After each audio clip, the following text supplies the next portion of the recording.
உங்கள் பேர் சொல்லுங்கள். செல்வராஜ். எத்தனை வயசு? 64. எத்தனை வருஷமா ஆட்டோ ஓட்டுறீங்க? 86லேருந்து வண்டி ஓட்டுறேன். சரி, ஒரு விஷயமா சொல்லுங்கள். ஃபஸ்ட்டு ஒரு விஷயம் சொல்லுங்கள். அதான் ஒருத்தன் கேளம்பாக்கத்துலேருந்து ஏற்றின்னு வந்தேன். ஏற்றின்னு வந்து சங்கர் நாச்சாரியாண்ட பம்மல் உள்ளே விட்டேன். போயிட்டு வந்து காசு இல்லைன்ட்டு ஜிபே அனுப்புகிறேன்னா ஜிபே எங்கள் ஒய்ஃபு நம்பரை கொடுத்தேன். அவன் என்ன பண்ணிட்டான், அது ஒய்ஃபு கேட்டு போ 500 ரூபா வந்துதான்னு கேட்டேன். வரலன்னாங்க. அது அதோட போயிட்டாங்க ஏமாற்றிட்டு. சரின்ட்டு அதுலேருந்து நான் ஜிபேயே வானான்றேன். ஜிபேக்கு தானே கேட்பாங்க கஸ்டமர். எங்களை ஜிபே இல்லைங்க, இந்த செல்லு தான் இருக்கிறேன் அப்படின்னு. சரின்ட்டு ஒரு ட்ரிப்பு வந்தேன். குரோம்பேட்டையிலேருந்து வரும்போது ஒரு ஆக்சிடெண்ட்டில் வரும்போது பொதுமக்கள் தனியாக வரும்போது ஆட்டோன்னாங்க. சரி, நான் எமர்ஜென்சி தானே நிறுத்திட்டு எல்லா பப்ளிக்கெல்லாம் ஏற்றிட்டாங்க. போலீஸாரும் ஏற்றிட்டு போய் கிண்டியில் ஹாஸ்பிட்டலான்ட்ட போய் விட்டேன். அவன் ஒரு போலீஸ் கேஸுன்னொன்னே நான் எடுக்க மாட்டேன். யாருன்னா இல்லைங்க வராரு, பின்னாடி வராருங்க அப்படின்னு. வர 1.5 மணி நேரம் 2 மணி நேரம் ரத்தம் போய்கினுக்குது. அதை இது பண்ணின்னு அப்புறமா அவர் வந்தார். வந்த உடனே ஆமாம் போலீஸ் கேஸாங்க அப்படின்னு ஏற்றி ரத்தம்லாம் இது பண்ணி கனாயில் போட்டு வண்டியை கழுவி ஒரு பம்பில் கழுவி வண்டி எடுத்துன்னு வந்தேன். அந்த வீடியோ கேட்டீங்க. அவர் பேர் செல்வராஜ். கிளம்ஸியாக சொல்லிட்டாரு. இதை வச்சு நாம் ஒரு கதை பண்ணுவோம் போல். லைக் பண்ணி ஷேர் பண்ணி சப்ஸ்கிரைப் பண்ண மறந்துடாதீங்க. கதையை எப்படி உருவாக்குறேங்கிறத பாருங்கள். வாங்க வீடியோக்குள்ளே போவோம். இப்போ இந்த செல்வராஜ் கோயிலம்பாக்கத்துக்கு போகிறாரு. அதுக்கு முன்னால் தரையாசலங்கிறவர் அடையாறுலேருந்து ஏறினார்.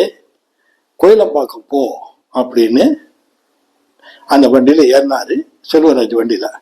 தனியாசலம் எப்படி பண்ணுவார்னா, ஒயிட் சட்டை, ஒயிட் பேண்ட்டு, ஒயிட்டு காலனி, அதாவது செருப்பு, அப்படியே ஒயிட்டாக தான் இருப்பார். பந்தாவாக இருப்பார்.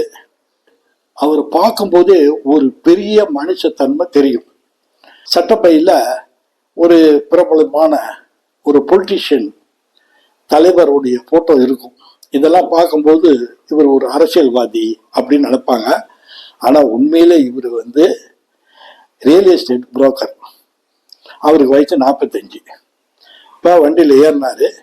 ஏறி கோயிலம்பாக்கம் போ அப்படின்னாரு. ஏன்னா ஒரு பிஸ்னஸ் விஷயமா தான் அவர் அங்கே போகிறாரு. ஒரு பார்ட்டியை முடிக்கணும். போய் அங்கே கோயிலம்பாக்கில் இறங்கினார். இதெல்லாம் நேரம் எப்படின்னா, ஒரு காலையில் ஒரு 10-11 மணி. அங்கே போய் சேர்ந்தோடனே என்கிட்ட கேஷ் கிடையாது. அதனால நம்பர் சொல்லுங்கள், அல்லது நீங்கள் ஜிபே வச்சுருக்கீங்களா அப்படின்னு கேட்கும்போது, செல்வராஜ்கிட்ட எப்போதும் இந்த பட்டன் செல் தான் இருக்கும். ஐயா என்கிட்ட பட்டன் செல் தான் இருக்கு அப்படின்னு சொல்ல, சரி உங்கள் வீட்டில் உங்கள் பையன் இருப்பாங்க, உங்கள் மனைவி இருப்பாங்க, அந்த நம்பரை சொல்லுங்கள், நான் பண்ணி விட்டுறேன். சரிங்க, என் ஒய்ஃபு நம்பரை நான் கொடுக்குறேன் அப்படின்னு நம்பரை கொடுத்தாரு. சரின்னு இவர் அப்படி இப்படி அழுத்தினாரு. இதை பாருங்க, 500 ரூபா உங்களுக்கு கொடுக்க வேண்டியது, ஜிபே பண்ணிட்டேன் அப்படின்னு காட்டினாரு. இவர் கண்ணாடி போடுற பழக்கம்லாம் இல்லை. அப்படியா? அப்போ ஒரு சவுண்டு கேட்கும்ல ஜிபே இல்லை, அது ஒரு சவுண்டு கேட்டோன்னே நீங்கள் வேணா செக் பண்ணிங்க அப்படின்னாரு. சரின்னு இறங்கி டக்குன்னு போயிட்டாரு. இவர் உடனே மனைவிக்கு ஃபோன் பண்ணி இதுமாரி 500 ரூபா வந்துதான்னு கேட்டார். அது பார்த்துட்டு அதெல்லாம் படம் வரல, ஏன் அவனுக்கு அறிவு இருக்காயா, நீ இதோட 2வது தர, ஜிபே ஒட்ட கிடையாது, நீ பட்டன் செல் வச்சிருக்க, கேஷ் இருந்தால் தான் ஏற்றுவேன் அப்படின்னு சொல்ல மாட்டேன், நீ இப்படிதான் ஏமாந்துட்டு இருப்பியான்னு அது தாப்பாட்டுக்கு கத்துன்னு கத்துது. போச்சு 500 ரூபா அப்படின்னு திட்டுது. என்ன செய்யுது, சரி விடு நான் பார்த்துக்கிறேன், எப்படியும் அவன் கிடைக்காம போயிடுவான் அப்படின்னு பொண்டாட்டிய ஃபோன் மூலியமாகவே பேசி சமாதானப்படுத்திட்டு உட்காந்தாரு. என்னடா ஃபஸ்ட்டு சவாரி இது, காலையில் வந்தோடனே ஃபஸ்ட்டு சவாரி இப்படி ஆயிட்டேன்னு ஒரு எரிச்சல் வந்தது அவருக்கு. அதே நேரத்தில் வேற ஒரு சவாரி வந்தது. அது வயசான அம்மா அடையாறு வரைக்கும் போகணும்னுச்சு. சரின்னு அடையாரை கூட்டு போய் விட்டாரு. விட்டோடனே கிட்டத்தட்ட 1 மணி ஆயிட்டு. அடையாறு டெர்மினல் பக்கத்தில் நிறைய மரங்கள்லாம் இருக்கும். அது பக்கத்தில் தான் சரோஜா தேவியோடைய பழைய வீடு இருந்தது. இப்போ அந்த இடம்லாம் அடிச்சுட்டு பெரிய அப்பார்ட்மெண்ட் கட்டிட்டாங்க. அந்த பக்கம்லாம் கொஞ்சம் நிழலாக இருக்கும். அங்கே போய் வண்டியை நிறுத்திட்டு உடனே டைம் ஆச்சு. ஒய்ஃப் எப்பொழுதுமே சாப்பாடு கட்டி கொடுத்துருவாங்க. சாப்பாடு எடுத்து சாப்பிட ஆரம்பிச்சிட்டாரு. சாப்பிட்டுட்டோன்னா சரி கொஞ்சம் ரெஸ்ட் எடுப்போன்னு அப்படியே படுத்துட்டார். தூங்கி விட்டார். கரெக்டாக 3 மணி எழுந்திரிச்சு தனி பாட்டில் வச்சுருந்தாரு. அதை எடுத்து மூஞ்சிலெல்லாம் அடித்து சுத்தம் பண்ணிக்கிட்டு கட்சி போல தொடச்சிட்டு உட்காரும்போது ஒருத்தவர் வந்தார். அப்பா சைதாப்பேட்டை வரைக்கும் போகணும், வரியா? வரலாம் சார், உட்காருங்க.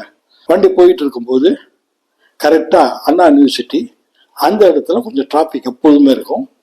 அப்போ ஒரு 35 to 40 வயசுக்குள்ள ஒரு அம்மா திடீர்னு ரோட்டை கிராஸ் பண்ணும்போது ஒரு வண்டி டக்குன்னு மோதிச்சு. அதாவது காரு மோதிட்டு அந்த அம்மா அப்படியே விழுந்தாங்க. அடிபட்டது, ரத்தம் வந்தது, டிராஃபிக் ஜாமு.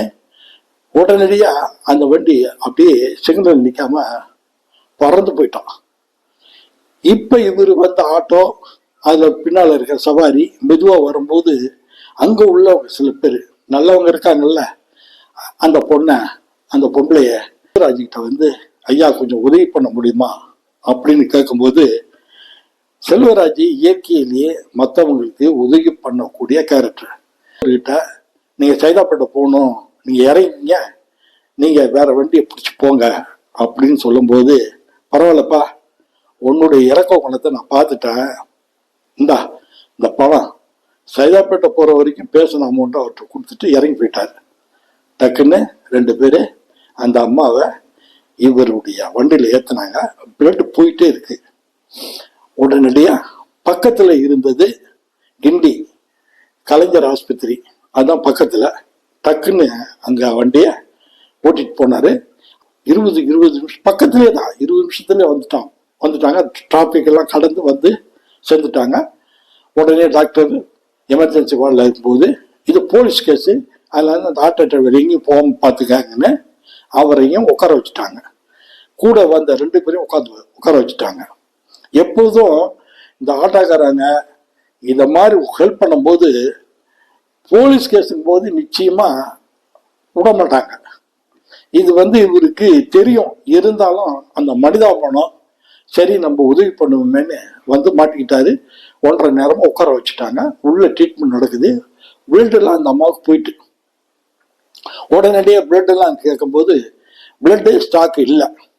ராஜீவ்காந்தி ஆஸ்பத்திரிக்கு ஃபோன் பண்ணி அங்கே பிளட் இருக்கா அங்கே போது அங்கே ஸ்டாக்கு இல்லை. அப்புறம் ராயபுரம், அடுத்தது ஸ்டான்லி. இப்போ இதெல்லாம் இங்கும்போது அப்போ இந்த செல்வராஜுக்கு விஷயம் தெரியுது. என்னங்கன்னா இதுமாரி O பாசிட்டிவ் வேணும், பிளட் இல்லை, அதான் ரொம்ப கிரிட்டிக்கலாக இருக்கு அப்படிங்கிற விஷயத்த நர்ஸு மூலமாக தெரிஞ்சுக்கிட்டாரு. அப்போ சொன்னார், எனக்கு O பாசிட்டிவ் தான், நான் பிளட்டு கொடுக்குறேன் அப்படின்னு சொன்னோன்னா அங்கே டாக்டர் வந்தார். ஐயா உங்களுக்கே வயசாச்சு, நீங்கள் எப்படி பிளட்டு கொடுக்கலாம், சரி வராது அப்படின்னு சொல்லும்போது, இல்லைங்கய்யா நான் வருஷம் பிளட்டு கொடுப்பேன், இது வரைக்கும் கொடுத்துக்கிட்டு இருக்கேன், இந்த வருஷம் நான் கொடுக்கல, நான் கொடுக்குறேன், இன்னொன்று எனக்கு எந்த கட்டப்பழக்கம் கிடையாது, அதனால நான் தாராளமாக என் பிளட் எடுத்துங்க, ஒன்றும் ஆகாது எனக்கு அப்படின்னு இவர் தைரியம் கொடுத்தாரு டாக்டருக்கு. சரி நீங்களே சொல்கிறீங்க வாங்கன்னு சொல்லி பெட்டில் படுக்க வச்சு பிளட் எடுக்க வந்தாங்க. பிளட் எடுத்தாங்க. அந்த பிளட் எடுத்து அந்த அம்மாவுக்கு கொடுத்தாங்க. இதெல்லாம் நேரம் கிட்டத்தட்ட இரவு 6:30-7 மணி ஆயிட்டு. ஒரு 7:30 மணி இருக்கும். அப்போ விஷயம்லாம் தெரிஞ்சு, அதாவது என்கொயரி பண்ணுவாங்கள்ல, போலீஸ்காரங்க எல்லாம் வந்துட்டாங்க. இந்த பெண்ணுடைய கணவர் யாருன்னும் போது அவர் வராரு. வந்தவர் யாருன்னா காலையில் ஏறினால தனியாசலம், அவர் பேர் தனியாசலம். அவர் வந்தார்ல, அவர் தான், அவருடைய மனைவி தான் இது. இவரை பார்த்தோன்னா ஒரு அதிர்ச்சி, செல்வராஜை பார்த்து, அதாவது இந்த ஆட்டோ டிரைவர் பார்த்து வந்து இப்போ ஒரு வெக்கம் அவமானம். இவருக்கு வேதனையா இருந்தது. அவர் பெட்டை தான் படுத்திருக்காரு, வேற வழி இல்லை. அவர்கிட்ட வந்து அவர் கையை பிடிச்சி, ஐயா என்னை மன்னிச்சிடுங்க, என் சூழ்நிலை, நான் ஒரு ரியல் எஸ்டேட் புரோக்கர், பணம் வரும், சில சமயம் பணம் போயிடும், இருந்தாலும் ஏதோ காலையில் உங்கள் ஆட்டோவில் ஏறினது, நான் போனேன், அந்த பிஸ்னஸ் முடிச்சு போயிடுச்சு, 25,000 எனக்கு ஷேர் கிடைச்சது, உங்களுக்கு 5,000 ரூபா அப்படின்னு கொடுத்தோன்னே, அதெல்லாம் வேணாம், எனக்கு நீங்கள் கொடுத்தோன்னு 500 ரூபா கொடுத்தா போதும் அப்படிலாம் சொல்லாதீங்க, உங்களுக்கு ரொம்ப தேங்க்ஸ் சொல்கிறேன்.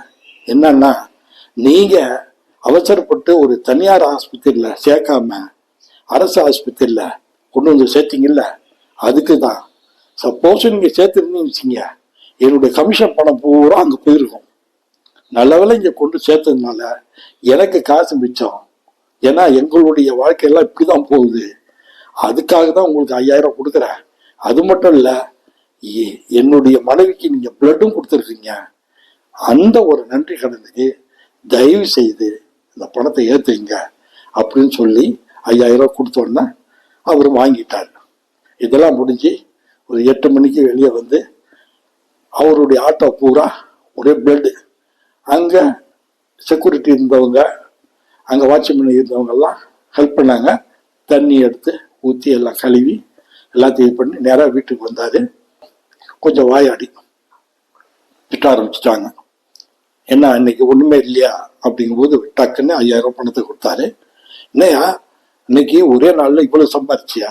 அதெல்லாம் ஒன்றும் இல்லைன்னு ஃபுல் டீ சொன்ன பிறகு, அப்பா பரவாயில்ல அப்படி அவர் ஃபுல் டீட்டெயில்ஸ் சொன்னோன்னா சரின்னு நம்ம சாப்பாடு போட்டாங்க. சாப்பிட்டாரு, நிம்மதியாக படுத்து தூங்கினார். ஆக